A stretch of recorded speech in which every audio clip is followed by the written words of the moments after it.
Welcome, नमस्कार, शुभ प्रभातम। मैं हूं आपके साथ गौरी। आप सभी का बहुत बहुत स्वागत इस बुलेटिन में हमारे साथ। इस बुलेटिन में आपको सभी महत्वपूर्ण काम की खबरें बताएंगे। आपको क्या करना है, इस बुलेटिन को लास्ट तक देखना है और आपको अभी तक अगर आपने हमारे चैनल को सब्सक्राइब नहीं किया तो कृपया सब्सक्राइब जरूर करें, वीडियो को लाइक करें, शेयर करें जितना कर सकते हैं। चलिए शुरू करते हैं बुलेटिन। सोमवार से खुलेंगे कक्षा 9 से 12 तक के स्कूल, 2 पालियों में चलेंगे। लंबे समय बाद सोमवार से कक्षा 9 से 12 तक के लिए स्कूल खोले जाएंगे। सुबह 8:50 से दोपहर 3:20 तक स्कूल खोले जा सकते हैं। स्कूल 2 पालियों में चलाए जाएंगे। कोविड-19 संक्रमण के कारण स्कूल 13 मार्च से बंद चल रहे। इस संबंध में माध्यमिक शिक्षा विभाग के निदेशक विनय कुमार पांडे ने सभी DIOS को निर्देश जारी कर दिए हैं। बेहद अहम होगी आज की भारत चीन सैन्य वार्ता तय होगी। सेनाएं डटी रहेंगी या वापस बुलाई जाएंगी। आपको बता दें कि समूचे लद्दाख सेक्टर में तापमान 0 से नीचे आ चुका है।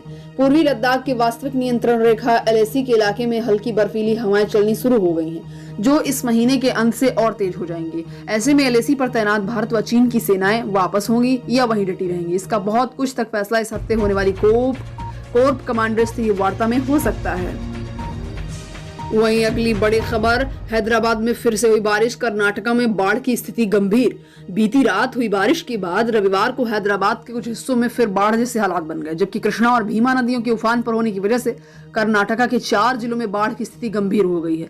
हाल ही में करीब 1 शताब्दी में हुई सबसे भीषण बारिश के बाद बाढ़ का सामना करने वाले हैदराबाद में बीती रात फिर मूसलाधार बारिश हुई। पुलिस और निकाय अधिकारियों ने यह जानकारी दी है कि उन्होंने कहा कि शनिवार शाम से हो रही बारिश की वजह से झीलें और अन्य जल केंद्र पानी अधिक भर जाने के कारण उफनाने लगे हैं, जिससे कई निचले इलाकों में पानी भर गया है। इनमें शहर और शहर के बाहर के इलाके भी शामिल। हाथरस कांड में नया मोड़, चश्मदीद होने का दावा करने वाले छोटू को पीड़ित परिवार ने पहचानने से कर दिया इनकार। आपको बताते चले कि हाथरस की चंदप्पा क्षेत्रीय बिटिया के प्रकरण में CBI की टीम द्वारा लगातार पूछताछ छानबीन जारी है। शनिवार को CBI की टीम फिर से बिटिया के गांव को पहुंची। वहां CBI ने पहले कुछ देर के लिए घटनास्थल का निरीक्षण किया और उसके बाद बिटिया के परिवार वालों से 5.5 घंटे तक पूछताछ की। अब वहां पर क्या हुआ, टीम ने सबसे पहले गांव के बाहर उस खेत को देखा जहां घटना हुई थी। चंद मिनट वहां रुकने के बाद टीम बिटिया के घर पहुंची। टीम ने पहले तो घर में मौजूद सभी सदस्य से बातचीत और पूछताछ की। वहीं फिर से छोटू को घटना का तस्वीर गवाह बताया गया था। उसको बिटिया के परिजनों ने पहचानने से ही इनकार कर दिया। आपको बताते चले कि RLD नेता जसवंत चौधरी कोरोना पॉजिटिव पाए गए। हजारों की महापंचायत में हुए थे शामिल। राष्ट्रीय लोकदल के उपाध्यक्ष जयंत चौधरी की कोरोना रिपोर्ट पॉजिटिव आई। इसकी जानकारी जयंत चौधरी ने ट्वीट करके दी। जयंत ने ट्वीट करके लिखा कि परिवार के अन्य सदस्यों की रिपोर्ट नेगेटिव आई है, लेकिन डॉक्टरों की सलाह पर सभी जरूरी गाइडलाइन को फॉलो कर रहा हूं। फिलहाल मैं ठीक हूं। सभी से अपील है कि हाल ही में जिन भी लोगों के संपर्क में मैं आया हूं हाल ही के दिनों में वे अपनी जाँच करवा लें। तो इस प्रकार से आप ट्वीट देख सकते हैं स्लाइड पे। आपको बता दें कि हाथरस हत्याकांड जो हुआ था उसमें जयंत चौधरी पीड़िता से मिलने गए थे।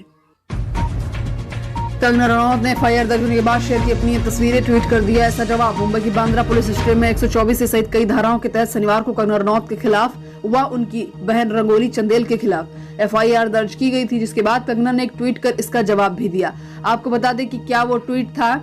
उन्होंने एक ट्वीट करके लिखा कि नवरात्र पर कौन कौन उपवास कर रहे हैं, जैसे कि मैं भी उपवास कर रही हूँ। ये आज की सेलिब्रेशन की तस्वीरें हैं। इस बीच मेरे खिलाफ एक और FIR दर्ज की गई। लगता है महाराष्ट्र में बैठी पप्पू सेना को मुझसे बहुत लगाव हो गया है। मुझे इतना मिस ना करे, मैं जल्द ही वहां आऊंगी।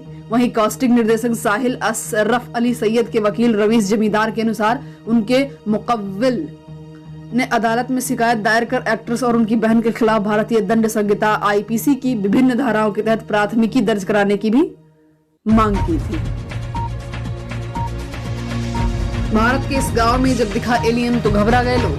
आपको बता दें कि स्थानीय लोगों ने सोचा कि यह एक एलियन है और जब भट्टा परसौल गांव के एक नहर में यह गुब्बारा उतरा तो इसकी एक झलक पाने के लिए लोगों की काफी भीड़ जमा हो गई। उत्तर प्रदेश में एक विचित्र घटना हुई। यहाँ शनिवार को लोगों ने ग्रेटर नोएडा के आसमान में एलियन को उड़ते देखा। आनंद फानंद में स्थानीय लोगों ने पुलिस को इस रहस्यमय वस्तु की शिकायत की। बाद में पता चला कि यह काल्पनिक super hero character iron man के आकार का एक गुब्बारा है। अधिकारी ने बताया कि स्थानीय लोगों ने सोचा कि यह एक एलियन है और जब भट्टा परसल गांव के एक नहर में यह गुब्बारा उतरा तो इसकी झलक पाने के लिए बहुत लोगों की भीड़ लगी।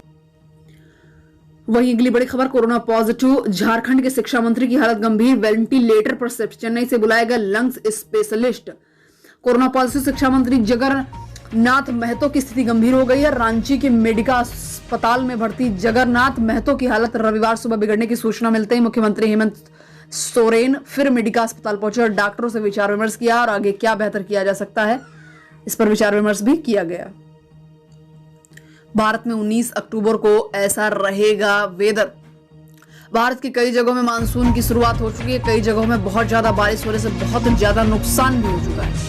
आइए जानते हैं कि पिछले 24 घंटे में भारत में कैसा रहेगा मौसम। आने वाले 24 घंटे में मौसम अनुमान के क्या हैं रवैये।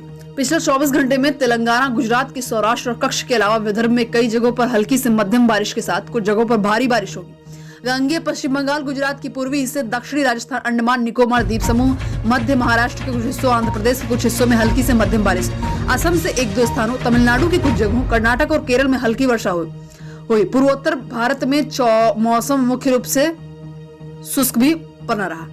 अगले 24 घंटों में तमिलनाडु के कुछ स्थानों, नागालैंड, दक्षिण पूर्वी राजस्थान, गंगे पश्चिमी इलाका, उड़ीसा, तेलंगाना, त्रिपुरा, गुजरात व अंडमान और निकोबार द्वीप समूह पर भारी वर्षा के साथ कई स्थानों पर हल्की से मध्यम बारिश देखने को मिल सकती है। तो ये रहे मौसम पूर्वानुमान। इसी के साथ आगे बढ़ते हैं। भारतीय सेना में निकली कई पदों पर भर्तियां ऐसे करें। सरकारी नौकरी करने के लिए लोग बहुत ज्यादा कोशिश करते हैं। अब आपको बता दें कि भारतीय सेना में कुल 191 पदों पर भर्तियां निकली हैं। ये भर्तियां शॉर्ट सर्विस कमीशन टेक्निकल पुरुष के 175 पद और शॉर्ट सर्विस कमीशन महिला के 16 पद पर की जाएंगी। इस नौकरी के लिए उम्मीदवार की योग्यता कम से कम 20 साल और ज्यादा से ज्यादा 27 साल होनी चाहिए।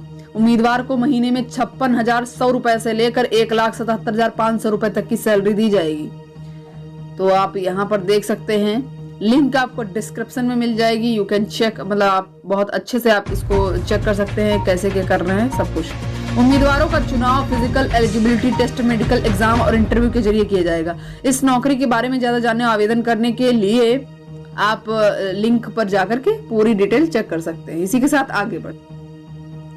अब हर बच्ची के जन्म पर मिलेंगे 11,000 रुपए। यहाँ कैसे करें रजिस्ट्रेशन, आइए आपको बता देते हैं।